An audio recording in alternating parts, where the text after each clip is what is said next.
Eli. Grandma has a new book, The Talkative Tortoise, by Fusek Peters. All right, let's go. Can you see?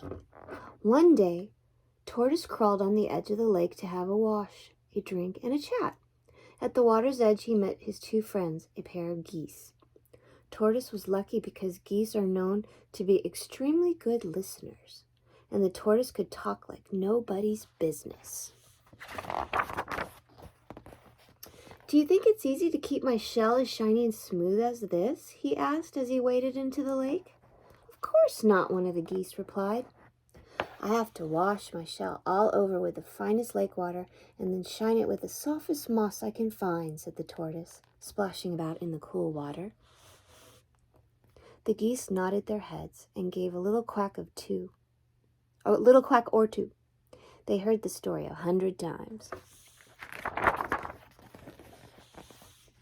One day, as the first snow fell on the far mountains, the geese decided it was time to fly south. "It'll be winter soon," said one. "We need to fly to our feeding grounds." Tortoise began to cry. "But you can't leave me behind. I'll be so lonely. Who will I talk to? Who will I play with? And who will look after me?" he wailed. "Sorry," said the other goose. "Yak and sheep will keep you company, but we have to leave." There's the yak and sheep. Tortoise had a huge tantrum. He sobbed, he sighed. Oh, it's not fair. I can't come too." "But you can't fly," said one of the geese. Carry me, replied the tortoise. Oh, he's crying. "We can't carry you. Your shell is too smooth. It will slip out of our beaks," said the other goose. Please try," begged Tortoise, as the tears rolled down his scaly cheeks. The geese discussed the problem and soon came up with a solution. One of them waddled off into a bush and came back dragging a long, sturdy stick.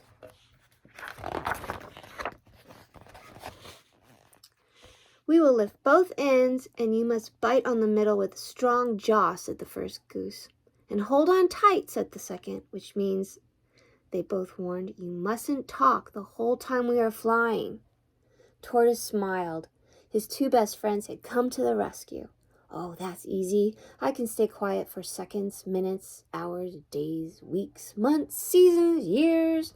"We get the point, Tortoise," said the first goose. "You better do as we say," warned the second goose. The very next morning, the wind was so light and the sky was as clear as crystal. The two geese clamped each end of the stick in their beaks and asked Tortoise to hold on. He crawled up the middle of the stick, opened his mouth as wide as he could, and bit down hard. The geese flapped their wings, struggling with the extra weight, but within seconds they were rising into the air. Tortoise was true to his word, keeping his mouth firmly shut and closing his eyes in terror. Wow, that would be high up in the sky. When he finally opened his eyes, Tortoise saw that the geese had flown high above the lake and the plain. He was fascinated. He could see sheep, goats, yurts, and people. He wanted to tell his good friends all about it, but remembered he had to stay quiet just in time. There he is, look at him, holding on to the stick. They flew over rolling plains dotted with villages, rivers filled with houseboats and boats carrying vegetables to the market. See, there's the boats right there.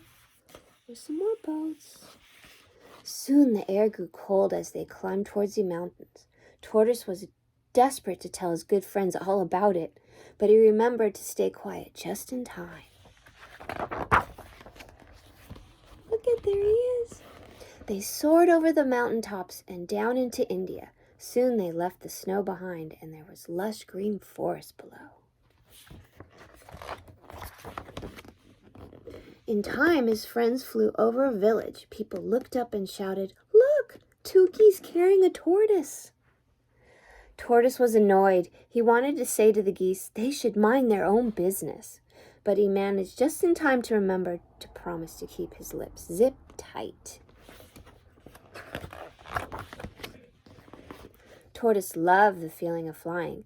The wind brushed his shell, giving it even more of a polish, while his eyes feasted on the wonderful sights and sounds of the miniature world below. There was so much he wanted to tell the geese, but he would have to wait until they landed. See, there he still is, right there. As the sun began to set, they flew over a town. The people there looked up and laughed. Amazing! Have you ever seen anything so funny? A flying tortoise! Tortoise was angry. The people should have been impressed, but how clever he was to hitch a ride with his two best friends. His lips twitched, his teeth chattered together, and his tongue began to dance inside of his mouth. Look at all the people are talking down below. As the town people far below burst into giggles, their laughter spread like ripples across the pond. Tortoise could hold back no longer. Oh, do be quiet, you silly bunch of fools. Look at, they're all laughing at him. Look how small they are down there. Oops! Tortoise realized his mistake too late. He opened his mouth. He didn't even have time to say goodbye to his friends. Instead, he fell like a big shiny stone straight down to the ground. Tortoise landed with a large bump, bounced twice, and rolled over the rocks and soil until finally he came to rest. His once smooth and shiny shell was now cracked and roughed all over, as it is to this day. Oh no, crash, bang, thump. Oh no. So if you ever try talking to a tortoise, he won't give an answer. No way. He's finally learned his lesson. Now he knows, as we all should, when to keep his big mouth shut. Oh, did you like that? The Talkative Tortoise. Love you, Eli. Mwah!